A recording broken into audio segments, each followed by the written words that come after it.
Hey y'all, I'm Dan Hamilton, host of the Next Gen Warrior Show. As always, the Next Gen Warrior Show is brought to you by Chairman George P. Bush and the Texas Veterans Land Board. Again, broadcasting from the home studio in Southwest Austin, Texas. It's actually gotten fairly comfortable here and fairly efficient with the application of Zoom. And today my guest is Matt Paul. He is a captain of Austin Travis County EMS. And I'm really excited, Matt, to talk about the lessons that you have learned through disaster response, crisis management, and your extensive military background. Before we get started, can you talk to us and tell our audience at home what your military experience was like? Yeah, absolutely. I did 4.5 years on active duty from 93 to 98, so a long time ago. But after getting out, I've joined the reserves, and I've been in the reserves ever since. So I've got a total of 26 going on 27 years with the Navy. And so, Matt, what was your MOS or specialty when you were in the service? I was a corpsman in the Navy. So joined the Navy as a corpsman, and that's for everyone at home who is not aware of the background, the training, the skills necessary to be a corpsman, can you give us a little insight on what your training was like, what you learned in that kind of experience? Yeah, sure. The corpsman is the medic of the Navy. It's the enlisted side medic. We go to an A school, which is the hospital corps school. I also attended field medic specialty school, which is what it was called back then. I think they've changed the name now. And I also had an opportunity to attend the special operations combat medic course at Fort Bragg. And so pretty wide array of training, most of it focused on combat medicine and trauma. And that's something that I'm not sure if you can say directly apply to your current job, but as somebody who has studied, lived, and been a part of almost disaster response and wartime medicine, how has that translated into your career in EMS? Yeah, it really directly correlates. A lot of the trauma care that we deliver in the civilian environment comes directly from the military. The military has been, really studying trauma and trauma care and the application of care in different environments. And so as a rescue medic and as a paramedic on the streets of Austin, certainly the way that we deliver care in the trauma environment, it directly correlates. So it's something that, I think I had discussions with my parents about potentially becoming a law enforcement officer or police officer after the military. I think a lot of vets consider that option. It was something that I never felt like I was cut out to do. Can you tell us what has led you for such a long time to want to be on the front lines and provide aid and care, all the way dating back to your military career and now currently here in Central Texas? What about that experience and what about that service kind of drives you? Yeah, I really like that it's a team environment that, when we get out there and we're working with our fellow responders, everyone's focused on the same mission, on keeping people safe, on delivering high quality care in all different environments. I was actually a first responder before I joined the military, and I was an EMT. And so I always kind of had this leaning towards being a paramedic. I joined the military and really enjoyed my time in the military. But when I got out in 1998, it was almost this far off notion that we would ever have any type of conflict, serious conflict that we were involved in. So I felt like a better calling for me would be to get out and become a paramedic. And that's what I did. I worked at the trauma center in Austin, Texas. It was Brackenridge back then. I worked there for 3 years while I was putting myself through paramedic school, and then got on with Austin Travis County EMS.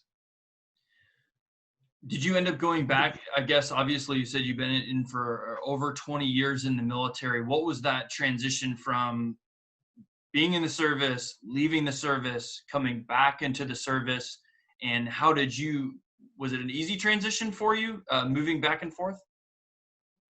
It's always a challenge, right? So as you know, I did my 4.5 years of time on active duty, and then I got out and became a reservist. I've actually spent more time on active duty as a reservist than I was on active duty total when I was on when I was in. And by that, then for folks at home listening, by saying that Sure. you were on active duty while you were in the reserves, you mean that you are doing deployments, or are you doing active duty training?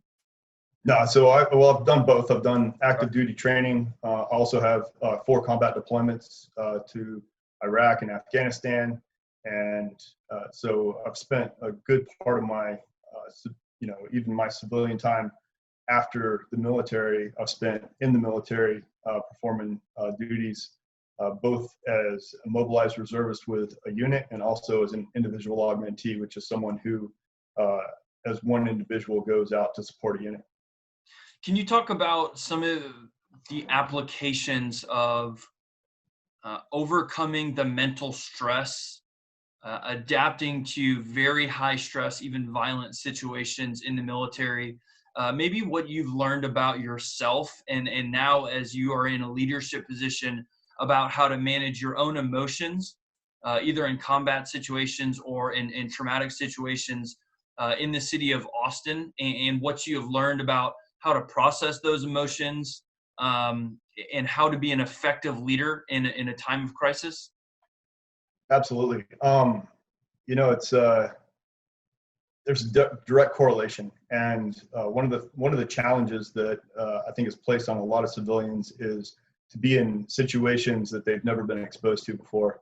I was on a call one time. It was an active shooter call, and there was a lot of gunfire. There was a lot going on, and my commander at the time remarked to me that I just seemed like it was just another day at the office for me. And I think it's because you get a little bit desensitized to the trauma and the stress that occurs in combat, but it also kind of creates a little bit of a level-headedness in that environment. And so you kind of learn to task organize and take things one thing at a time, and really just focus on what you've got to focus on, try to correct the things that you can correct at the time.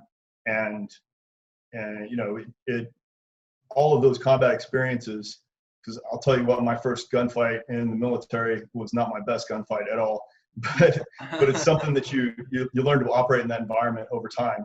And so those experiences definitely translate to being in high stress situations and high risk situations in the civilian environment as well. Yeah, that's, from my Marine Corps experience, and we rely so heavily on corpsmen as Marines, especially in security forces and in the infantry force. And we never saw direct contact, although we had some pretty stressful situations. I'm interested to know, for you, was there a time that you started to become more comfortable in those situations? Was it more of a grayscale adaptation, or was it almost like a light bulb moment? I think in everyone's first gunfight in combat, you're just kind of in this wow, is this going on? Is this what we're doing? Kind of mindset. And I don't know, some people probably just naturally walk into it, and that's just the environment that they excel in. For me, I can tell you that there's several times where I was just a little bit terrified and a little bit afraid of what was going on around me.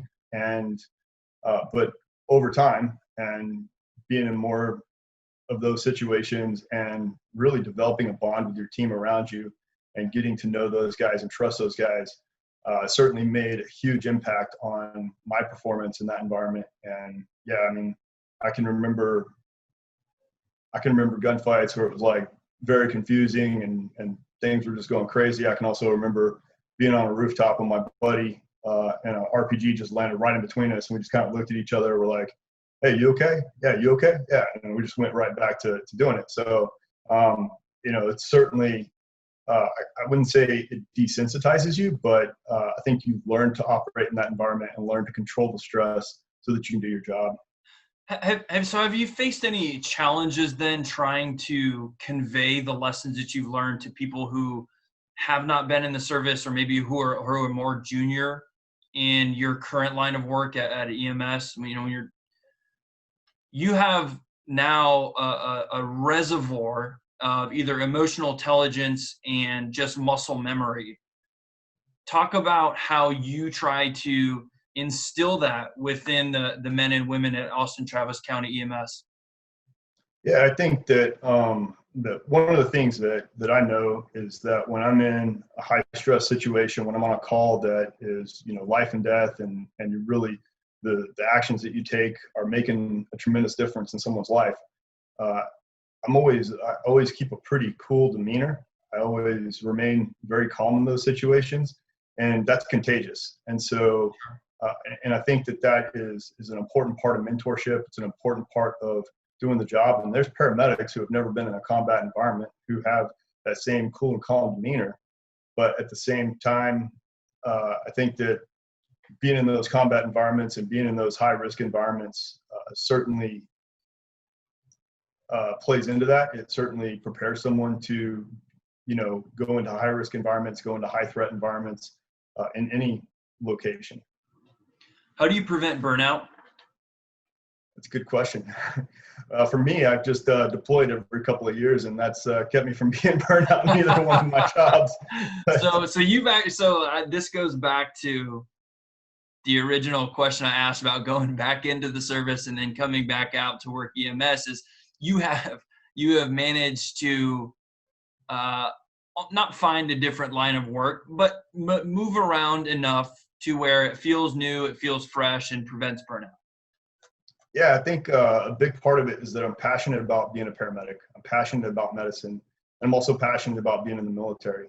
And so to be able to go back and forth between those two professions and, really concentrate on perfecting the art of medicine and perfecting the art of, being in combat, and those kind of that back and forth has kept me motivated in many ways, because as you can get around guys who have been in the military their entire career, and it can burn people out. And I've seen people who I consider to be just tremendous warriors and great people, but being around them, hanging around with them, you see the effects that deployment after deployment have had. And same thing with EMS. I mean, you can walk into an EMS break room any given day, and you're going to find people complaining and angry, and both of those jobs put you into tremendous environments and make you go into places that most people don't go into, go and face situations that people don't have to normally face. And so, both of those certainly take a toll on people. Generally towards the end of my military deployment, I'm so excited to get back to EMS. I'm so excited to see what's new in medicine, and then turn around and go back to a military deployment, and once again I'm excited to be there. I'm excited to go back into that life and just dedicate myself to that practice. Me and you, before we started this interview, had a pretty extensive conversation about the impacts and the likeness of mental health issues within EMS. And for the EMS community and first responders, police officers, even firefighters who routinely are putting themselves in harm's way, experience the same traumatic, PTSD that veterans do when they come back from wartime. And I know that you have taken an active role within law enforcement community and first responder community about addressing mental health and trying to make it more accessible, and even just altering the perception of getting help. Can you talk about your work, mental health, and what your message is to people who may be in the line of duty and may be struggling with mental health issues such as depression or suicide? Absolutely. So with Austin Travis County, I'm part of the peer support team, and I have used that. What drew me to that was really kind of my military experiences. With the military, after deployment, we go and we sit down with the psychiatrist. We go and we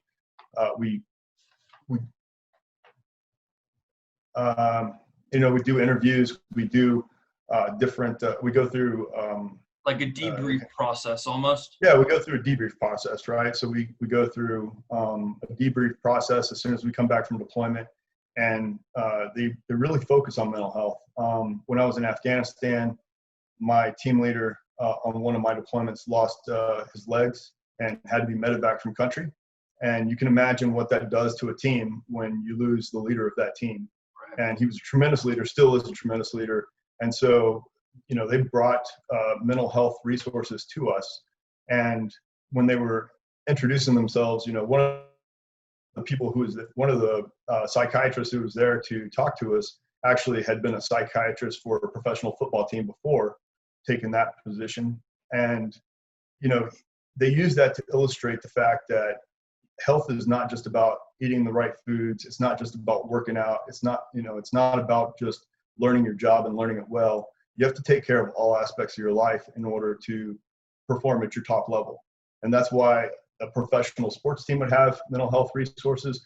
And that's why it's so important for EMS, for fire departments, police departments, and the military to have mental health resources. And that's one thing that the military started taking very seriously. And I'm really happy to see that translate to EMS and public safety as well. Anything that you do to prepare yourself or almost guard against the negative impacts of work, or maybe that'd be the military?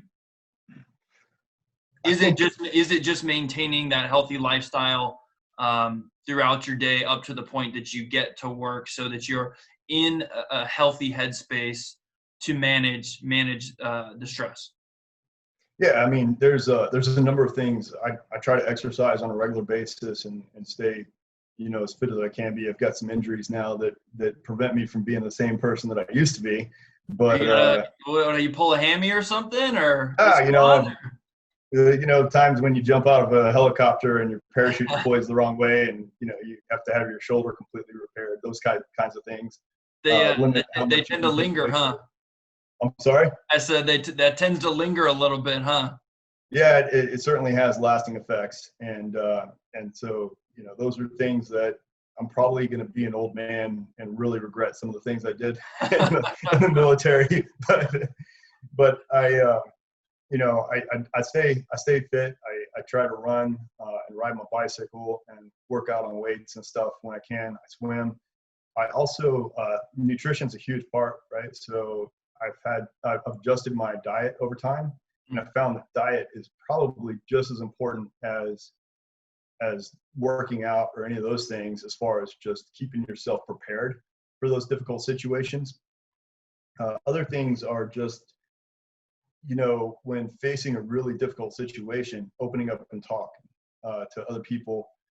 That's one of the things that we really try to do with the peer support team. It's not uncommon for someone at EMS to run a very difficult call, and they'll pull me out of service temporarily to go and get face-to-face with those people and just start the debrief process. Because if people run a very difficult call or face very difficult things, and then they just walk away from it and they try to close it up and not really process the experience, that's really when people become at a high risk for developing PTSD and those types of things. There's situations that we go into that are going to create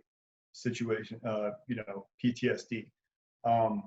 But to immediately address it and to immediately focus on, the call and what went on through the call, just getting people to talk about it is a very important part of starting that process of healing. And to change gears here just a little bit, you recently finished up a disaster response degree too. Is that correct? Yeah, that's correct. I just graduated from George Washington University. We had our online graduation ceremony. You were part of the virtual 2020 virtual graduation class. Yeah, the virtual graduation class of 2020. It certainly was not as special of an experience as going and having my commencement ceremony on the National Mall. Can I pause you real quick? So you were I kind of want to dig into this. So you had plans to go up there and obviously that all gets canceled. Were you wearing a cap and gown? What was the whole thing like? You know, were you doing a Zoom call or what was it? So yeah, I've got my cap and gown in there hanging in my closet right now. My wife's determined that we're going to have family pictures made with it because you know, we spent the money on it and everything. Yeah. You know, I've got my the cords and everything that they send you. Uh, but yeah, so the George Washington University does their commencement ceremony for the school on the National Mall, and they always have you know, really good speakers come and talk to everybody, and it's a really cool ceremony, really big deal. And so we had tickets to DC, we had reservations at the hotels, everything was set up for us to be out there for that. I was mostly disappointed because I think it was going to be a really cool experience for my kids. Yeah. To get to go to DC, to get to see that type of a celebration in that environment. But they made the right decision, and the same decision that people are having to make across the country. It has certainly made me sympathetic to the high schoolers, the graduating class of 2020, who are facing tremendous disappointment, right? Because they've worked really their entire life to this point and have been unable to have that experience. And I know the disappointment that those guys are feeling, and know that it probably it's probably felt more by them than by me, because my disappointment is more in the fact that my children weren't able to go and enjoy that experience with us. What's your message to high schoolers? And I know our audience is primarily directed at veterans and the professional community, but it is, like you said, it is difficult for high schoolers or even young college students who have recently graduated and don't get to enjoy that moment and had that pulled away from them. And what would you say to them? What's kind of your message to them as they walk through this? Maybe somebody who's listening has a brother or sister, or family member who has experienced a little bit of that frustration over the last several months. Right. Yeah. My message to the class of 2020 is that I understand the disappointment, and I certainly sympathize with that disappointment, having gone through it myself. But at the same time, I don't want them to let that take away from their accomplishments. Right? They've worked hard to get to that point. They've it's a tremendous success to finish high school, to finish college, and I hope that they are not letting that take away from their experience and from their I don't want it to take away from their satisfaction or their ability to be proud of that accomplishment.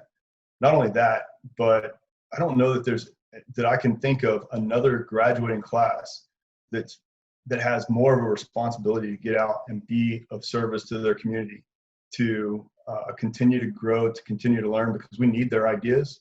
We need their desire to go out and help their fellow human being, because right now our country is facing several challenges that are going to take their ideas and their leadership to correct in this world.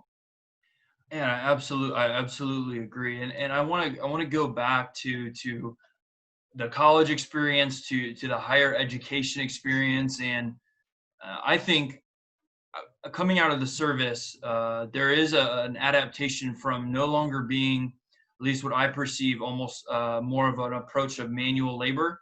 Especially if you're an enlisted person, you are focused on using essentially your body to be great at your craft. But when you leave the military, you need to also use your mind and to pursue education in whatever realm that may be, right? So that can be a trade school, or that can be learning how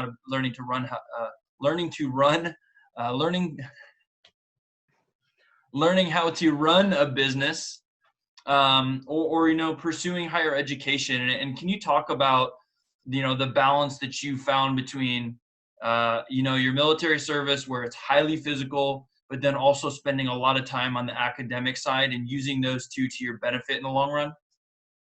Yeah, one of my mentors, who's a colonel in the Army, when I made Master Chief, he was like, "Look, the military doesn't want you for your physical body anymore. They want you for your mind." And that's a transition that I've had to make.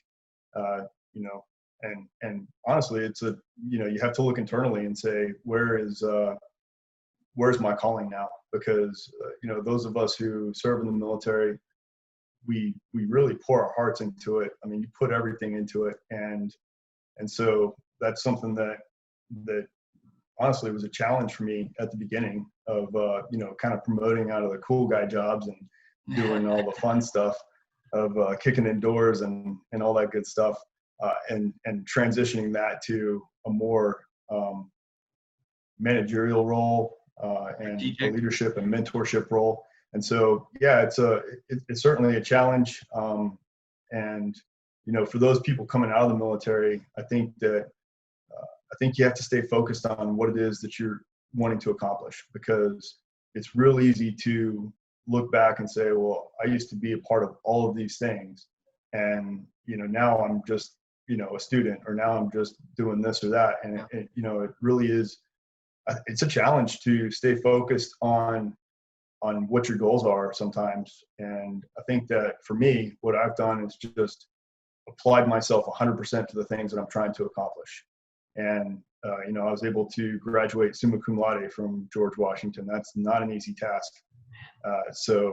And to balance that out with being a Master Chief in the Navy Reserves and my civilian career, I'm also a rescue instructor with the Texas Task Force One, and teach people how to drive boats and floodwaters and stuff like that. So, I mean, all of those things, my wife will tell me all the time that I kind of over obligate myself, and I can certainly understand that. I was immediately looking at, grad programs, or, taking my LSAT, or, what was my next step going to be. And She was like, your next step's going to be taking 1 to 2 years off and just doing your job and spending your time with your family. And luckily she's much smarter than I am, because I wouldn't have come to that conclusion myself. But She's the I anchor. certainly, yeah, I certainly appreciate her good advice, because it's just been a tremendous relief for me to be able to sit back and watch a movie with my kids at night or something, when I haven't done that in a long time. Yeah, well, I think the mindset that you're talking about is that gunfighter mindset, where you are looking for the next fight, and it doesn't necessarily have to be a physical fight, but you're looking to get engaged with your community. You're looking to find where you can serve. And what I always say around our office is, I just want to be a force multiplier. And you are somebody Yeah. who goes out and is a force multiplier, whether that's in the service, or working as a first responder, or even in school on campus. I think that's an incredible way to perceive things. But it's also very healthy. I mean, to your wife's point, it's also very healthy, and I've had to do it myself, is to take a rest and say, I've achieved some things. It's not a sense of complacency, right? And you got to kind of fight that complacency. And I would guess maybe you feel similar. It's like I don't want to be complacent, but I also don't want to overwhelm myself with the responsibilities. Right. Yeah, I agree with that 100%. And as I think one of the transitions that I've been able to make that's been really cool is one of my tasks at EMS is to train new paramedics who are coming to the field. And I've done that for several years now. And it's sometimes it takes a tremendous amount of patience. Sometimes it can be highly frustrating. But then to run into those paramedics again a few years later and see the things that they've accomplished, see see how good they're delivering medicine to the community. Those types of interactions give you much greater satisfaction oftentimes than the direct delivery of patient care. Whenever you see that you've passed on a skill, or you've mentored someone towards being a better provider of medicine, that's tremendous satisfaction. I'm interested too. We haven't really dug into the innovation aspect, or the medical aspect that I think you really kind of thrive on. Can you tell us what innovations that you have seen over the last 5 or 10 years, or maybe innovations that that you would like to see in the next five years? Because I'm guessing you all are very focused on point of care, getting there as fast as you possibly can, and administering aid. So what has kind of made you excited going forward to provide the best care that EMS can here in Austin, Travis County? Yeah, we've got a great medical director staff right now, and they're really putting a tremendous amount of effort into our training. I just did, it's a PL6 course, but what it is it's an advanced level paramedic course. And so we've learned some really advanced skills that previously would only be considered in a combat environment, and been given some additional tools to really deliver a higher level of medicine. And that's been just really cool to get out there and get focused on learning and, bringing myself up to that next level. As someone who's been doing this job for 19 years now in Austin, I even did it for a couple of years before I came to Austin. So I've been, a paramedic or working in EMS for over 20 years. And I tell people all the time, it's a great job when you've been doing something for 20 years and your alarm goes off and it's time to get up and go to work, and you still enjoy going to work. You still look forward to what that day is going to bring. The last thing before we let you go, is there a topic, something on your mind, something on your heart that you would like to discuss before we close it out here? The only other thing that I can think of is just leadership development. And I feel like that's something that we are getting better at in public safety, but certainly something that the military puts a tremendous amount of effort into is developing leaders, mentoring leaders as they're coming up through the ranks. As a young petty officer, third class, in E4, I immediately was put into leadership development classes and stuff. And that's something that we focused on throughout my entire military career. And each time you take that next step, there's additional training that you go through. There's schools that you go to learn to be a better leader. And that's something that I would really like to see a bigger program in public safety that focuses on leadership and developing leaders, because people in these career fields face tremendous stress. They face very difficult situations, and so oftentimes the make it or break it difference in those situations is going to be the way that they're led. Absolutely. Well, Matt, it's been an enlightening conversation. It's been, at times it's a heavy conversation because the paramedics here across our state and across our country, EMS personnel and first responders, carry a huge burden on behalf of all of us. And, it's an honor to sit down and talk with you. This entire platform, this entire show, Next Gen Warrior Show, was to promote, the very values and the lessons learned that we've gotten to talk about today. And, it's encouraging to hear. I hope it's encouraging for people at home who are, watching the news every night and seem frustrated with the state of affairs on their block and across the nation. But we know with leaders like yourself, with great management of your team here at a local level and across the state, that we're in good hands. And it's always great to hear from veterans like yourself who are incredibly invested in their communities and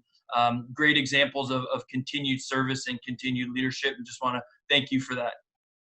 Yeah, Dan, I really appreciate it. And I appreciate you giving me this opportunity to talk about it.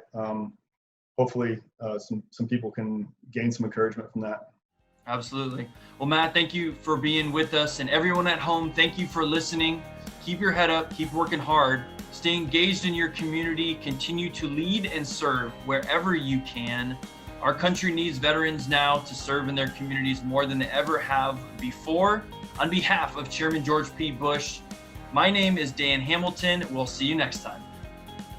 Follow us on Instagram at Voices of Vets, on Twitter at Voice of Veterans, and on Facebook at facebook.com/Voices of Veterans.